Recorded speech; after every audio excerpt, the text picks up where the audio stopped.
Sony नसावे. इथं बसल्यानंतर तुम्हाला जर घरचं चिंतन वाटत असेल, घरची चिंता वाटत असेल, मला सांगा कीर्तनात बसून तुमचा काही उपयोग आहे का? नाही.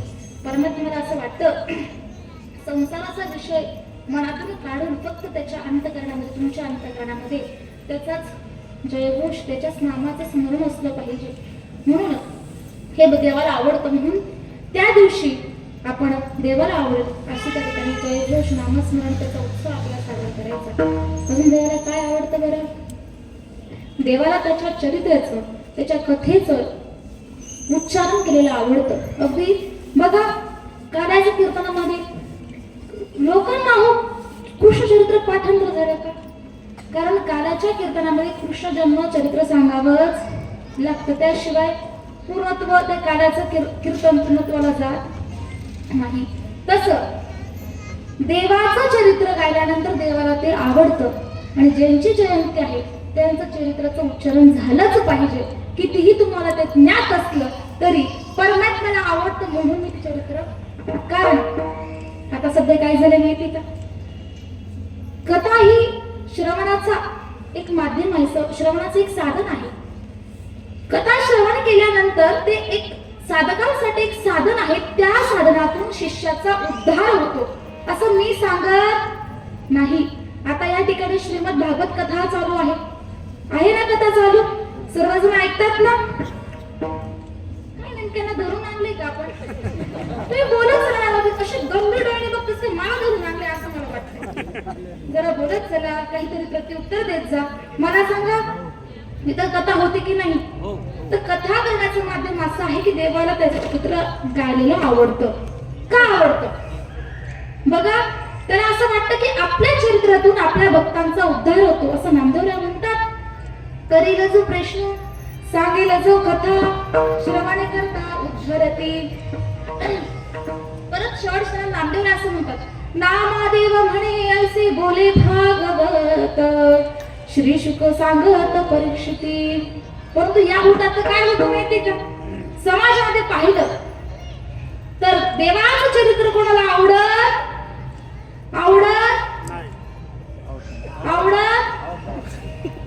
पक्के हुशार आहे तुम्ही. माहिती जर नाही म्हटलं तर ताई बोलतील, हा म्हटलं तर ताई म्हणतील. बदल काय नाही समाजात. बघा, समाजाला देवाचं चरित्र आवडतं, देवाचं नामस्मरण चिंतन आवडत नाही. समाजाला काय आवडतं?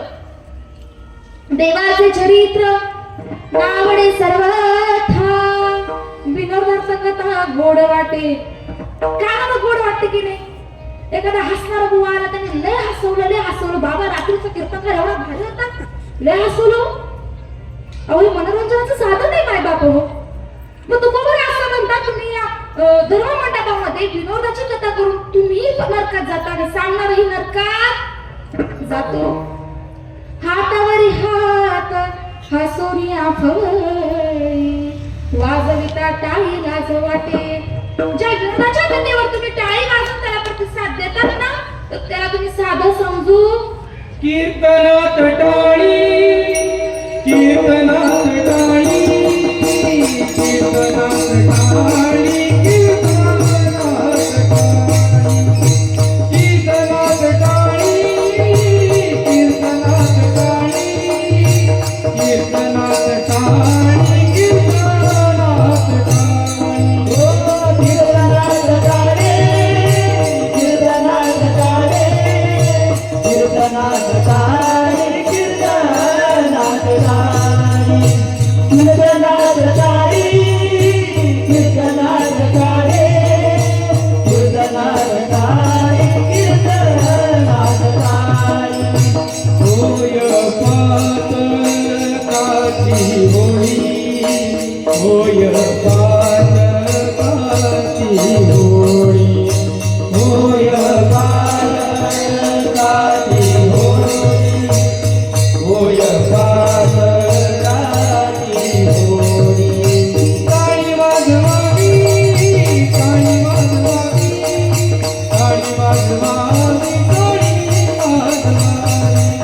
काळी वाजवावी, काळी वाजवावी, काळी वाजवावी, वाटती नावी पाळणारी. ओ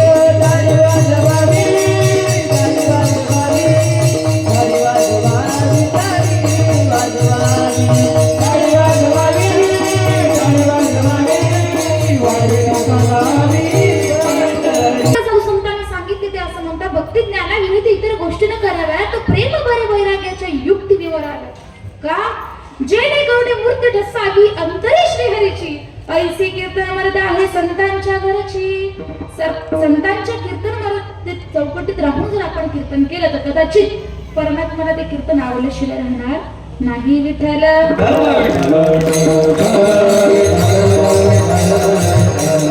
आपल्याला त्याच्या चरित्राचं चिंतन करायचं आहे बघा प्रभू दत्त प्रभू यांचा जन्म ज्यांच्या पोटी झाला अशी प्रसूती आणि प्रसूतीचा जो वंश आहे त्यामध्ये कर्दम आणि देवहूती यांना 9 कन्या होत्या आणि या 9 कन्यापैकी अनुसूया माता एक कन्या आणि ब्रह्मदेवाच्या नेत्रांपासून निर्माण झालेले अत्री ऋषी अत्री आणि अनुसूया या शब्दांकडे जर आपण नीट सखोलतेने जर बघितलं तर अनुसूया शब्दाचा अर्थ आहे अ म्हणजे नाही आणि अनुसूया म्हणजे जिच्यामध्ये असूया नाही ईर्ष्या नाही द्वेष नाही ती अनुसूया आणि अत्री म्हणजे काय अ म्हणजे नाही त्रि म्हणजे रज सत्व आणि तम त्या तिन्ही गुणांच्या पलीकडे असणारी स्थिती म्हणजे अत्री आणि अत्री आणि अनुसूया हे जेव्हा एकत्र येतात हे भाव ही अवस्था जेव्हा एकत्र येते त्या ठिकाणी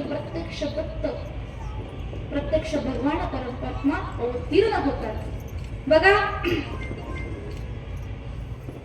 अत्री ऋषी आणि अनुसूया मातेने ठरवलं होतं दोघेही अत्यंत सात्विक अंतकरणाचे तपस्वी महात्म्य ऋषी असणारे अत्री ऋषी आणि पतिव्रता असणारे अनुसूया मातेने विचार केला या सृष्टीची निर्मिती करायची असेल कारण ब्रह्मदेवाची आज्ञा होती तुम्हाला जन्माला घातले म्हणजे सृष्टीचा विस्तार करण्यासाठी घातलेला आहे म्हणून हा विचार आई वडिलांची आज्ञा शिरसावंद मानून हे दोघं जण वृक्ष पर्वतावर नीलवंद्या नदीच्या तीरावरती जाऊन यांनी घोर अशी तपश्चर्या केली दिव्य वर्ष अशी तपश्चर्या केली आणि या तपश्चर्याचं फळ असं की साक्षात भगवान परमात्मा प्रगट झाल्यानंतर दोघांनी विनंती केली देवा या सृष्टीचा आम्हाला काय करायचं आहे विस्तार करायचा आहे यासाठी आम्हाला तू योग्य असा सुसंस्कारित असा पुत्र जन्माला किंवा पुत्र आम्हाला होऊ दे पुत्रच होऊ दे मुलगा होऊ देऊ नको कारण पुत्र आणि मुलगा यामध्ये फरक आहे मुलगा जन्माला येतो संसार करतो आणि मरून जातो विशेष काही करत नाही पण जेव्हा पुत्र शुद्ध बीजापोटी फळे रसाळ गोमटी किंवा आपुलिया हिता असेल जो जागता धन्य माता पिता तयाची असा पुत्र जर माझ्या पदरीतून जर घातला ना तर पुत्र काय करतो पतनात रायती इति पुत्राहा जो पतनापासून आपल्या आई वडिलांना कुणाचा उद्धार करतो तो पुत्र जो पूत नावाच्या नरकापासून आई वडिलांची काय करतो त्यातून त्याची मुक्तता करतो तो असतो पुत्र म्हणून माता नवऱ्यांनो देवाला प्रार्थना करा देवा तुला जर माझ्या पोटी पुत्र द्यायचा असेल संतान द्यायचं असेल तर तुझी भक्ती करणारा असला पाहिजे ऐसा पुत्र देई मुला त्याचा ती लोकी झेंडा त्याचा ती लोकी झेंडा त्याचा ती लोकी झेंडा ऐसा पुत्र देई संतान त्याचा ती लोकी त्याचा ती लोकी झेंडा त्याचा ती लोकी झेंडा त्याचा ती लोकी झेंडा त्याचा ती लोकी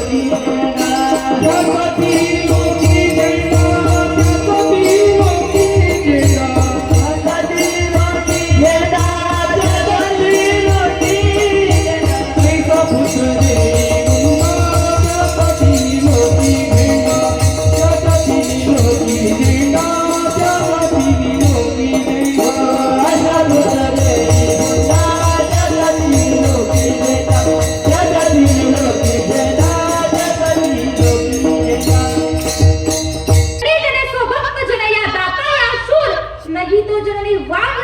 देवा असा पुत्र दे ज्याचा तिन्ही लोकांमध्ये झेंडा असला पाहिजे त्याची कीर्ती असली पाहिजे अन्यथा दिलं नाही तरी चालेल देवाच्या ठिकाणी तथास्त म्हणून ते अध्ययन पावले बघायला गेलं तर ऋषी अति ऋषी महान तपस्वी माय बाप महान तपस्वी त्याची ती पत्नी महान अशी पतिव्रता आणि तुकोबा असं म्हणतात तुका म्हणे पतिव्रता आणि तिची देवावरी सत्ता माता ही जगत जननी होती होती. निसर्गावर सुद्धा नियंत्रण तिच्या हाती होतं. तिने जर ठरवलं सूर्याला उगू द्यायचं नाही तर सूर्य उगत कशाच्या सामर्थ्याने? पतिव्रतेच्या सामर्थ्याने. तिथं आपल्या झाडाचं पान देखील हलत चक्क नाही बोलता तुम्ही. विठ्ठल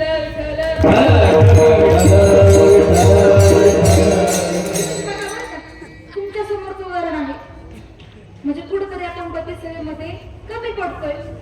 पण अनुसया माता तिची एवढी शक्ती होती की ती सूर्याला थांबवू शकत होती. एवढं सामर्थ्य तिच्यामध्ये होतं. असंच एका महान पतिव्रता शांडिल्य माहिती का तुम्हाला सर्वांना? शांडिल्य नावाची एक राजकुमारी होती. तिची बहीण ही महान पतिव्रता होती. ती अशी काय झालं एकदा शांडिल्याची बहीण ही दळण काढून करत होते. आपल्यासाठी खलबत्ते तेव्हा उखळ होते. उखळ असे ते असं दळलं जायचं नाही का? ते उखळाने दळलं जायचं. त्यावेळी तिचा पती त्या ठिकाणी आला. त्या शांडिल्याच्या बहिणीचा पती आला आणि पतीने आवाज दिल्यानंतर आता ही त्या ठिकाणी दळण करत होती. आणि दळण करत असताना त्या पतिव्रता ताईने सांगितलं, जी शांडिल्याची ताई होती तिने सांगितलं, मी पतीचं काम करेपर्यंत तू खाली यायचं नाही अशी तुला मी आज्ञा करते. आणि ती शांडिल्याची बहीण आपल्या पतीची सेवासाठी ती तिकडे गेली. पतीची सेवा वगैरे करून झाली. ती परत रिटर्न आली. आल्यानंतर तिने सांगितलं आता तू खाली हो. आणि संपूर्ण दृश्य कोण पाहते? शांडिल्य पाहते. आणि पाहिल्यानंतर ती असं म्हणते, अगं ताई हे कशाच्या जोरावर तू करते? ही शक्ती नेमकी तुला कधी कोणापासून प्राप्त झाली? त्यावेळी शांडिल्याची बहीण असं म्हणते, अगं शांडिल्य पतीची सेवेचं फळ इतकं आहे की हे तेज हा आनंद मला फक्त पतिव्रतेच्या सामर्थ्यावरतीच मिळाले आहे. शांडिल्य असं म्हणते, अगं ताई ऐक ना, मलाही ही शक्ती पाहिजे आणि मलाही हा पतिव्रतेचा अनुभव घ्यायचा आहे. त्यासाठी काय करावं लागेल ग? त्यावेळी ती सांगते, त्यासाठी तुला काय करावं लागेल? पतिव्रता होण्यासाठी काय लागतो? पती लागतो. कोण लागतो? हा इथे बरोबर उत्तर देतो. काय लागतो? पती लागतो. पती लागतो. आणि मग सांगितलं तुला त्या ठिकाणी पती करावा लागेल, नवरा करावा लागेल. मग तो कुठे भेटतो ताई? अगं आई उद्या सोमवार आहे. एक तांब्या घ्यायचा प्रत्येक मिश्राची एक तांब्या घ्यायचा, पाणी घ्यायचं, बेल घ्यायचं. कधी महादेवाच्या पिंडीला डोकून पाहणारे सगळे तेव्हाच डोक्याला लागून नाही का? थंडीचं टाकू नका बरं पाणी, थंडी वाजते. तर काय झालं तर म्हणे पाणी घे. आणि पाणी घेतल्यानंतर महादेवाच्या पिंडीचा अभिषेक कर. आणि अभिषेक केल्यानंतर महादेवाला प्रार्थना कर. आणि जो कोणी प्रथमतः त्या महादेवाचं दर्शन घेण्याकरता येईल त्याला तो आपला पती मान. आपल्या बहिणीची त्या ठिकाणी आज्ञा शिवसावंत म्हणून पाटे त्या ठिकाणी सोमवारा दिवशी त्या ठिकाणी महादेवाच्या मंदिरामध्ये शांडिल्य गेली. त्या ठिकाणी महादेवाचा अभिषेक केला. अभिषेक केल्यानंतर पूजा केली आणि सांगितलं योग्य असा पती महादेवा माझ्या पती तू घाल. त्यावेळी काय झालं बरं? एक भिकारी मनुष्य त्या ठिकाणी सोमवार असल्या कारणाने खूप गर्दी होईल या नियमामुळे किंवा या भावाने तो काय केला? त्याने काय केलं? तो प्रथमतः दर्शन घेण्याकरता त्या मंदिरामध्ये त्याला काय वाटलं सोमवार आहे गर्दी होईल, त्या अगोदरच आपण महादेवाचं दर्शन घेऊ. तो भिकारी आला. तो भिकारी कुष्ठरोगाने काय जर्जर झालेला होता. त्याने महादेवाचं दर्शन घेतलं, डोळे बंद केले. त्याला चालता येईना, त्याला बसता येईना, त्याला उठता येईना. कारण त्याला काय झालं होता? कुष्ठरोग झाला होता. आणि या ठिकाणी शांडिल्य पाहते की प्रथमतः दर्शन घेण्याकरता हा मनुष्य आला म्हणजे महादेवाच्या इच्छेप्रमाणे हाच माझा पती असेल म्हणून तिने कोणत्याही मनामध्ये शंका न उपस्थित करता तिने त्याच्या गळ्यामध्ये वरमाला घातली आणि सांगितलं आजपासून तुम्ही माझे पती आहेत. आजपासून मी तुमची सेवा तर तुम्ही जे सांगाल ते मी तुमच्या शब्दाबाहेर जाणार नाही. म्हणा ना, आहेत का बसले तिथे? तुमच्या शब्दाबाहेर जाणार. तुम्ही म्हटले नाही घ्यायची पैठणी तर नाहीच.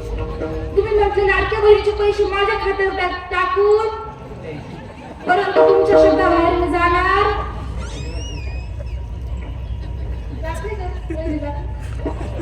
विठ्ठल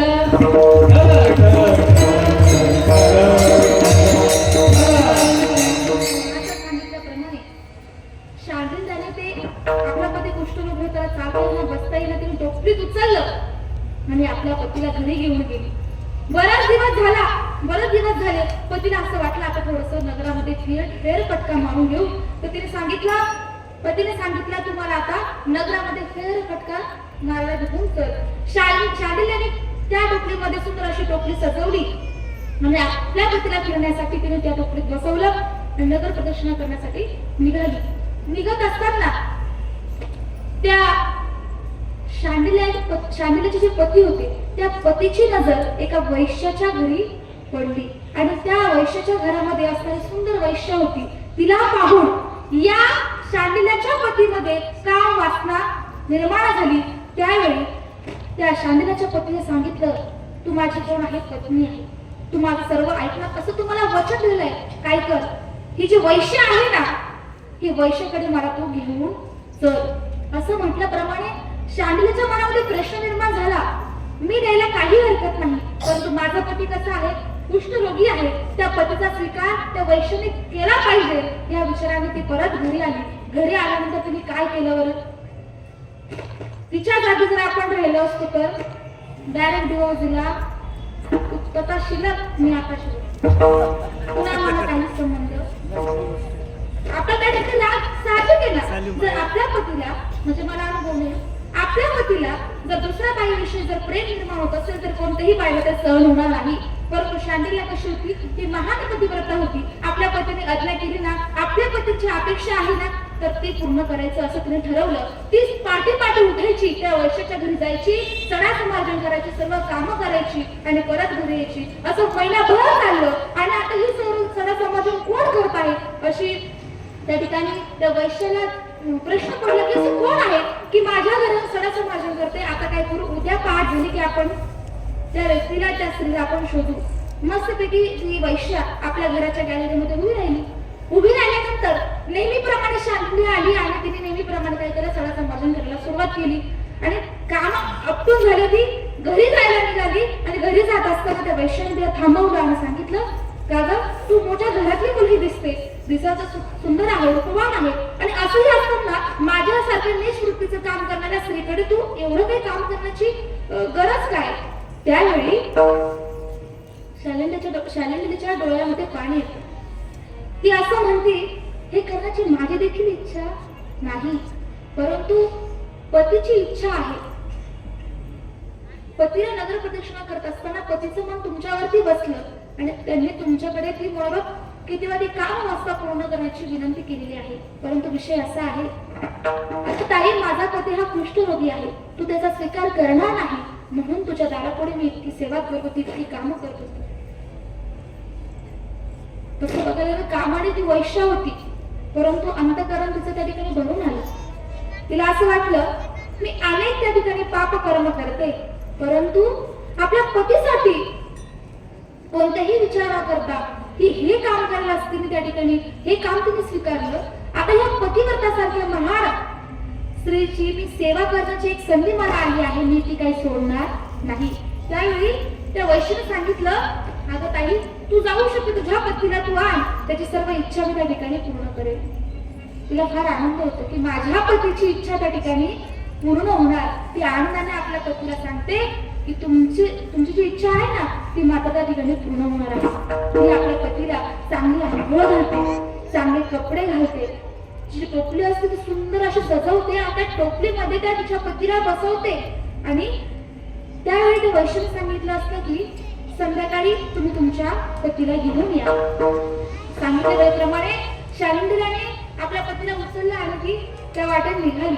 निघत असताना, जात असताना माय बापावर काय झालं? या ठिकाणी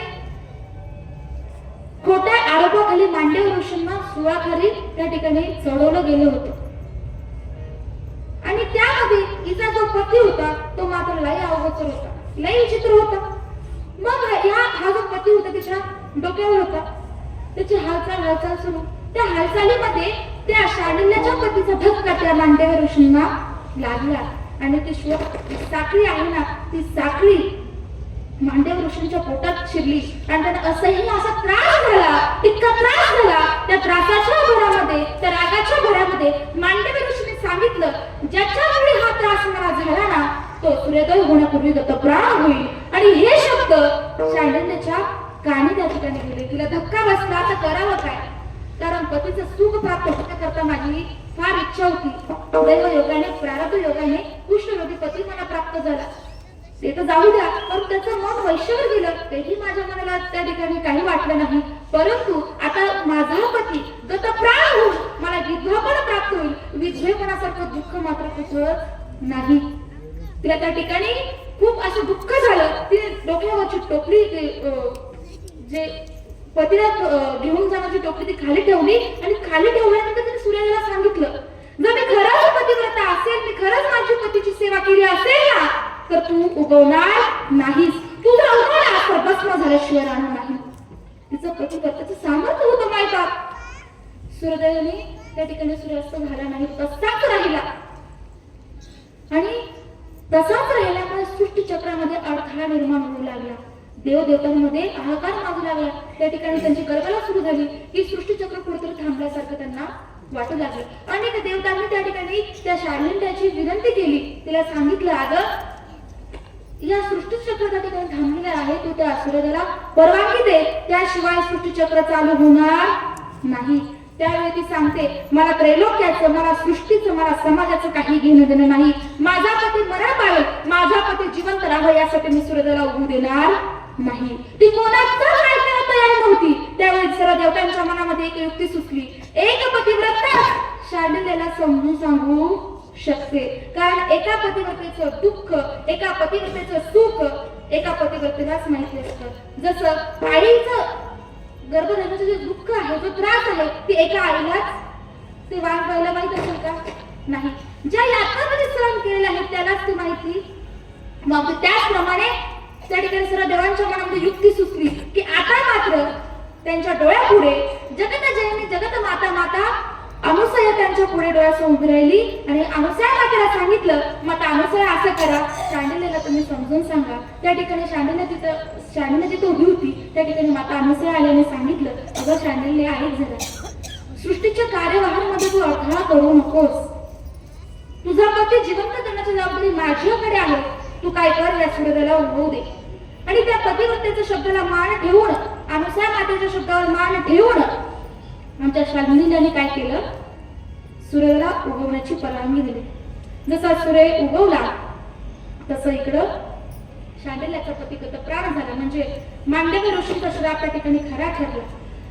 खरा ठरल्यानंतर आपला पती गतप्राण होण्याचं दुःख शांडिल्याला झालं. परंतु माता अनुसयाने शब्द दिला होता, तिने आपलं कमंडलू काढलं. आपल्या अत्रि ऋषींनी कोणतंही संकट आलं तरी ते कमंडलू माता अनुसयाकडे अत्रि ऋषींनी दिलं होतं. ते कमंडलू काढलं, आपल्या पतीचा चेहरा डोळ्यासमोर ठेवला, भगवान परमात्म्याचं नामस्मरण केलं, त्या कमंडलूतलं पाणी घेतलं आणि तिच्या त्या नवऱ्यावर शिंपडलं. शिंपडल्याबरोबरच पतीला त्या ठिकाणी जिवंतपणा आला. तो पती जिवंत झाला आणि त्या ठिकाणी सती अनुसया माता त्या ठिकाणी शांडिल्य आणि तिचा पती त्या अनुसया मातेला शरण गेले. आणि विशेष असं की तो कोण होता, कुष्ठरोगी होता. पण पतिव्रतेचं सामर्थ्य इतकं, जसं पाणी शिंपडलं तसं त्या शांडिल्याच्या पतीचा कुष्ठरोगही गेला. तो कसा झाला, सदृढ झाला आणि ते सुखाने आनंदाने संसार करू लागले. विठ्ठल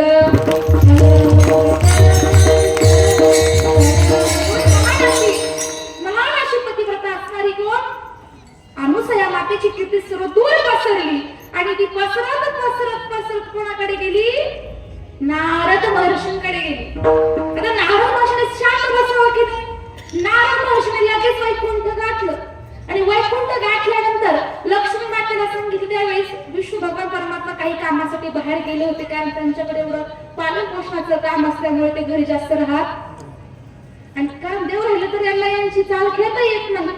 म्हणून नारद महर्षीने त्या ठिकाणी लक्ष्मी मातेला पाहिल्यानंतर सांगितलं, अगं माते, या मृत्यू लोकांमध्ये महान अशी पतिव्रता आहे म्हणे, तिची सामर्थ्य इतकं आहे, फार सामर्थ्य आहे. लक्ष्मी माता म्हणते माझ्यापेक्षा पण जास्त, कारण एका स्त्रीला दुसऱ्या स्त्रीची केलेलं कौतुक सहमत. याच उत्तर हे काम देत आहे म्हणजे अनुभव. विठ्ठल खरंच ती खूप मोठी महान पतिव्रता हो म्हणे. तिची जी महती आहे, तिचं जे सामर्थ्य ते अफाट आहे. असं ऐकता क्षणी त्या ठिकाणी लक्ष्मी केला, तिची जवळची मैत्रीण असणारी पार्वती मातेला फोन केला. फोन केल्यानंतर पार्वती माता म्हणजे काय ग, काय काम काढलं? अगं तू ऐकलं का, या मृत्यू लोकामध्ये महान अशी पतिव्रता अनुसूया माता, तू ऐकलं का ग तिचं नाव? त्यावेळी पार्वती माता मध्ये माझ्यापेक्षाही श्रेष्ठ मी हत्रिकासारखे उपवास केले, पानं कंदमुळे खाऊन भगवान शंकरांना प्राप्त करून घेतलं, माझ्यापेक्षा देखील सामर्थ्यशाली आहे का ती? त्यावेळी लक्ष्मी माता म्हणते आता नारद महर्षीने सांगितलं म्हणजे नक्कीच आहे. या दोघींनी एकत्र आल्या आणि दोघी कुठे गेल्या, ब्रह्मलोकात सावित्री मातेकडे गेले. सावित्री मातेही त्यांनी मिटिंग बसवली, काहीतरी निर्णय झालाच पाहिजे. तिघांनी आपल्या आपल्या पतीला समोर आणलं. आम्हाला हे सहन होणार, आम्हाला पचत, तुम्ही आत्ताच्या आत्ता कोणती पतिव्रता आहे तिची परीक्षा, त्याशिवाय आमचं हे चित्त शांत नसणार.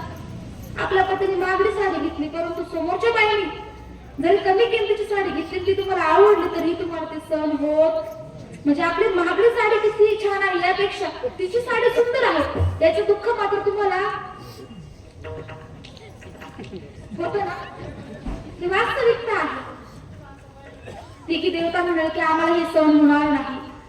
आता त्या ठिकाणी तिन्ही देवा रुसून त्या स्वयंपाक करत नव्हते, काहीच करत नव्हते. आता पोटाचा प्रश्न आहे.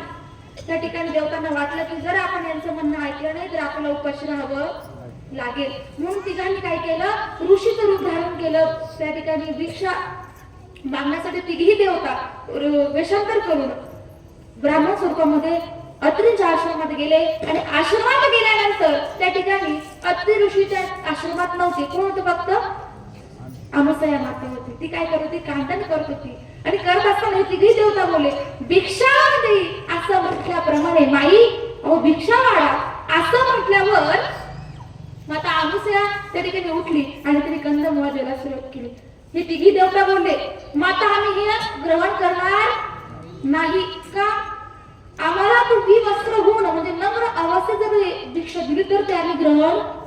आता हिला प्रश्न निर्माण झाला, हे तीन देवता अशी अट घालते म्हणजे हे साधारण पुरुष, हे साधारण महात्मे नाही, परंतु नम्र होऊन दिवस होऊन जर आपण यांना दान केलं तर आपल्या पतिव्रतेला त्या ठिकाणी भंग त्या ठिकाणी पावेल, अडथळा निर्माण होईल. तिने आपल्या पतीची हाक मारली. त्यावेळी तिने विचार केला की आता मात्र काहीतरी केलं पाहिजे.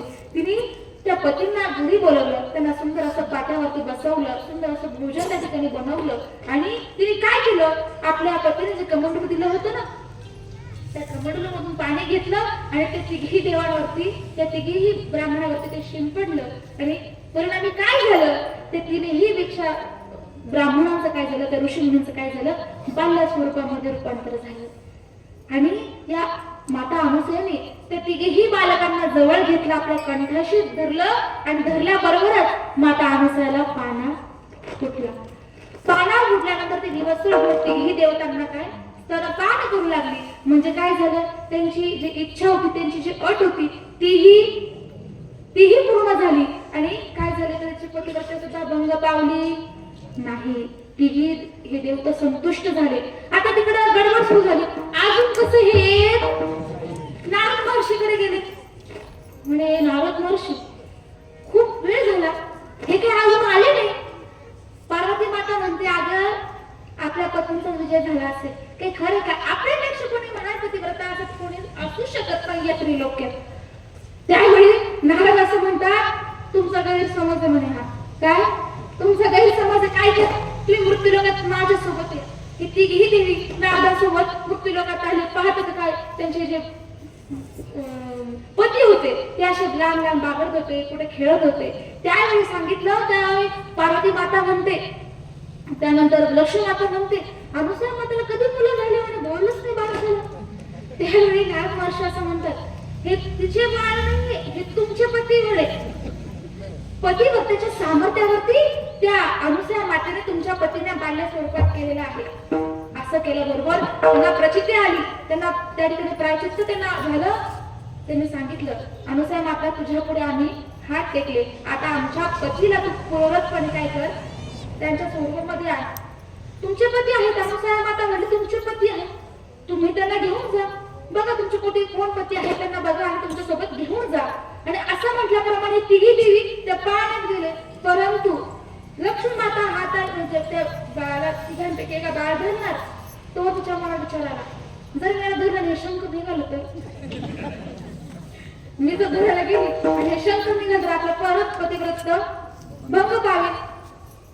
ती परत रिटर्न मागे आली, पार्वती मातेच्या कानामध्ये कुजबुज केली, बाई जर समजा मी तुझ्या नवरा धरलं तर परत पतिव्रता भंग होईल, मी काय धरणार नाही.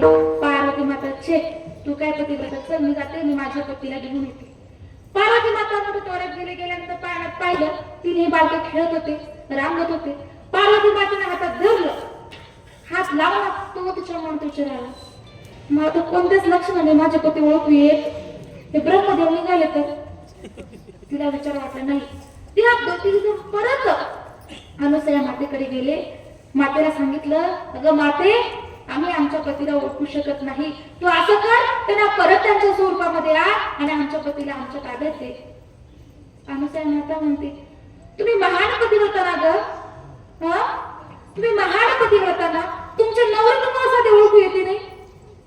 मग असं म्हटल्याप्रमाणे त्या ठिकाणी परत अनुसया मातेने कंबरमधून पाणी घेतलं, त्या ठिकाणी देवावर शिंपडलं, पुन्हा देवस्वरूपामध्ये त्यांच्या स्वरूपामध्ये आणले आणि त्या सहाही देवतांनी देवीने अनुसया मातेचं अत्रीचं दर्शन घेतलं आणि ते अर्धान पावणार तितकंच अत्री ऋषी आणि अनुसया माता रडायला लागले.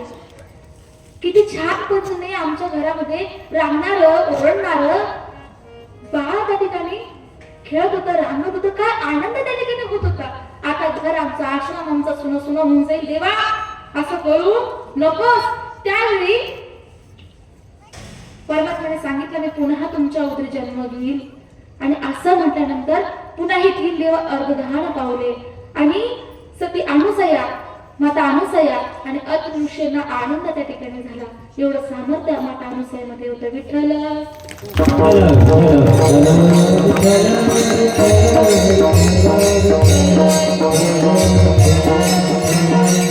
त्यानंतर माता अनुसयाची इच्छा पूर्ण करण्यासाठी त्या ठिकाणी अनुसया गरोदर राहिली.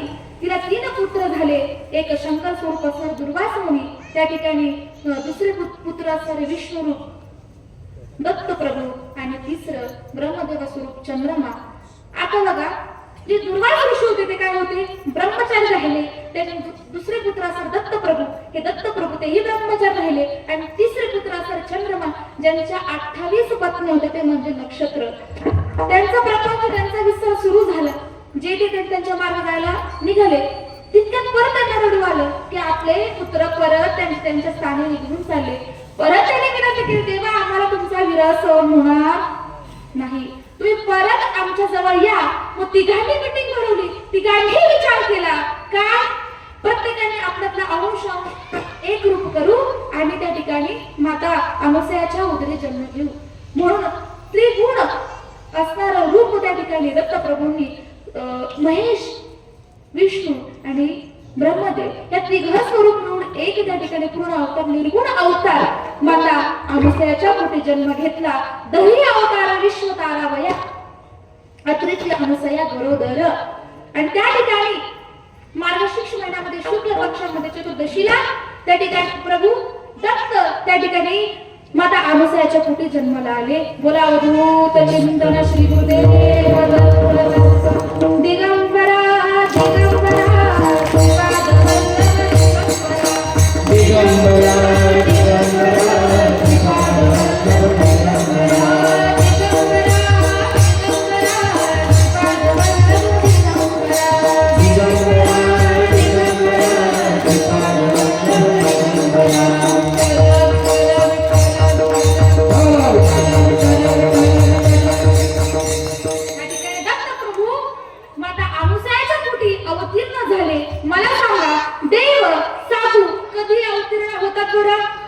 कधी अवतीर्ण होतात.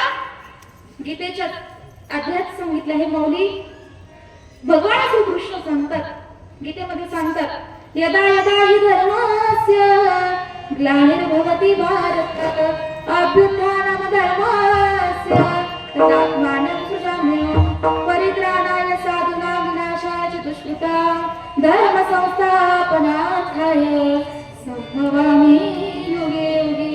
या विश्वाला नांदण्यासाठी, धर्माचं रक्षण करण्यासाठी, धर्माचं पालन करण्यासाठी संहार करण्यासाठी आणि सज्जनांचं रक्षण करण्यासाठी परमात्मा अवतीर्ण होत असतं. म्हणून या अभंगाच्या प्रथमतः जगद्गुरु तुकोबारायांनी धर्म या शब्दाची त्या ठिकाणी सुरुवात केली. काय सुरुवात केली? अभंगाचा प्रथम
अभंगाच्या सुरुवातीला काय वापरला? धर्म. धर्म म्हणजे यावर आपल्याला बोलायचं गेलं तर आपल्या डोळ्यासमोर प्रामुख्याने 4 जाती येतात. कोणत्या? हिंदू, मुस्लिम, सिख, ईसाई. परंतु हे जाती जमाती आहे, हा धर्म नाही. माऊली ज्ञानेश्वरीने धर्माची व्याख्या मात्र खूप सुंदर अशी केलेली आहे ज्ञानेश्वरीमध्ये.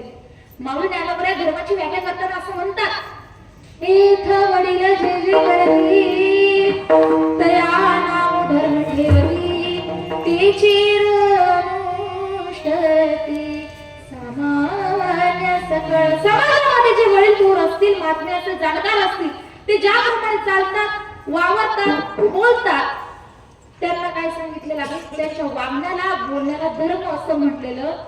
आपल्या घरात वडीलधारे असतील तर घरामध्ये काय असते? एक शिस्तता असते, एक आदर असतो.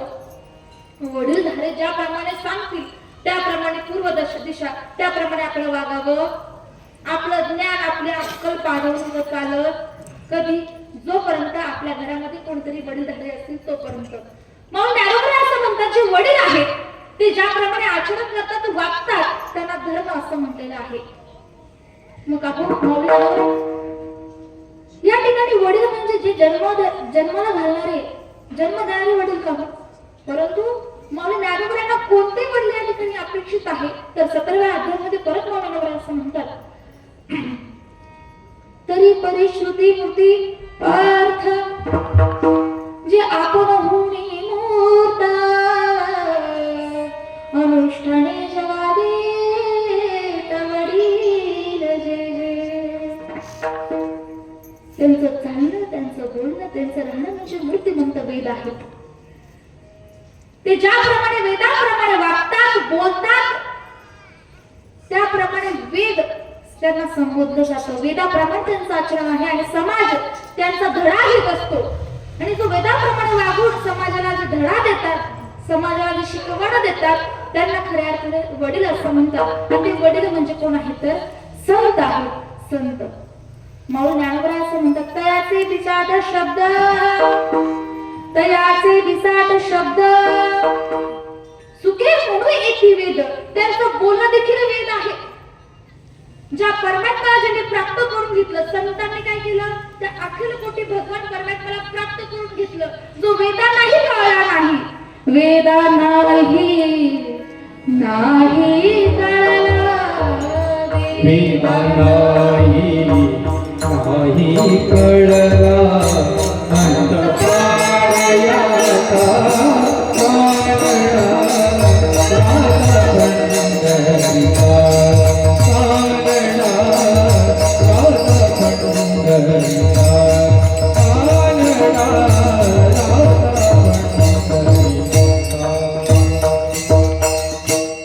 ज्या वेदांना भगवान परमात्मा कळला नाही, असा भगवान परमात्मा ज्या संतांनी प्राप्त करून घेतला. अहो तुकोबरा असं म्हणतात, वाचा बोलो वेद नीती करू समधी केली ते. काय म्हटलं आपण, वेदाप्रमाणे संत वागतात असं म्हणण्यापेक्षा जगद्गुरु तुकोबरा असं म्हणतात, संत जे वागतात त्यांना वेद म्हणतात. एवढं श्रेष्ठत्व त्या ठिकाणी संतांना तुकोबऱ्यांनी माऊली ज्ञानोबऱ्यांनी दिलेलं आहे. संत कसे वागतात हो, संत कसे वागतात परत माऊली ज्ञानोबा त्या ठिकाणी ओवीमध्ये सांगतात, जया भक्तीची तुली प्राप्ती, जया भक्तीची तुली प्राप्ती, जे कैवल्या ते परोते सर म्हणती, जयाची निलिले माझी नीती, जयाली. ज्यांचं चालणं वागणं हे मूर्तिमंत वेद आहेच, परंतु 26 दैवी गुणांची वाहती गंगा म्हणजे संतांचं वागणं आहे. अर्थात संत म्हणजे रीती, संत म्हणजे माणुसकी, अहिंसा, प्रेम, जिव्हाळा, आत्मीयता हे सर्व सद्गुणांचा समूह ज्यांच्या ठिकाणी नांदतो ते म्हणजे संत विठ्ठल. देवते संत, देवते संत निमित्त. मला सांगा, धर्म आधी का मनुष्य आधी, माणूस आधी? बोलत चला, धर्म आधी का मनुष्य आधी? तर मनुष्य आधी. कारण मानवाने हा धर्म त्या ठिकाणी स्थापन केला. मग कोणी स्थापन केला तर जे संत आहेत. संत ज्याप्रमाणे वागले, बोलले, राहिले, त्यांनी जे आचरण केलं तेच त्यांनी या जगाला दिलं. तेच वेदांच्या स्वरूपामध्ये आपल्या समोर आलं. काय तुका म्हणे अनुभव आले अंगा ते या जगाने. तसं तुम्ही म्हणाल तुकाराम महाराज माऊली ज्ञानेश्वर आत्ताचे 1700, 1200, 1300 या काळातले, परंतु हे जे संत आहेत ते अवतरित आहेत, ते अनादी आहेत, अनंत आहेत, वेदांच्याही आधी आहेत. म्हणून असं बोलायला वावगं ठरणार नाही की संत जे वागतात आणि मग त्याप्रमाणे धर्म वागतो असं माझं वक्तव्य नाही. माऊली ज्ञानोबा असं म्हणतात, जया जयाची बोलूची धर्म जिये, जया बोलेची नी धर्म जिये, दिठे मा सिद्धाती विये, देते स्वर्ग सुखादी खेळू जयाचा. संत हे सहज बोलतात. आपले प्रातस्मरणे भगवान माऊली सहज बोलायचे. भगवान माऊलीचा जर विषय घेतला महाराष्ट्र मला सांगेल, आज तुमच्या समोर टमाटमाचे बोलते ना माय बापा हो, आज फक्त माझे सद्गुरू भगवान माऊली यांच्यामुळे. लहान असताना त्यांनी घातलेले भगवान परमात्म्याविषयी असणारे संस्कार, परमात्म्याचे संस्कार ते आता कामी येतात. ते लहानपणापासून खूप सांगायचे, खूप उपदेश करायचे, त्यांच्या बोलण्यामध्ये हित असायचं. ओ सागा बोलाने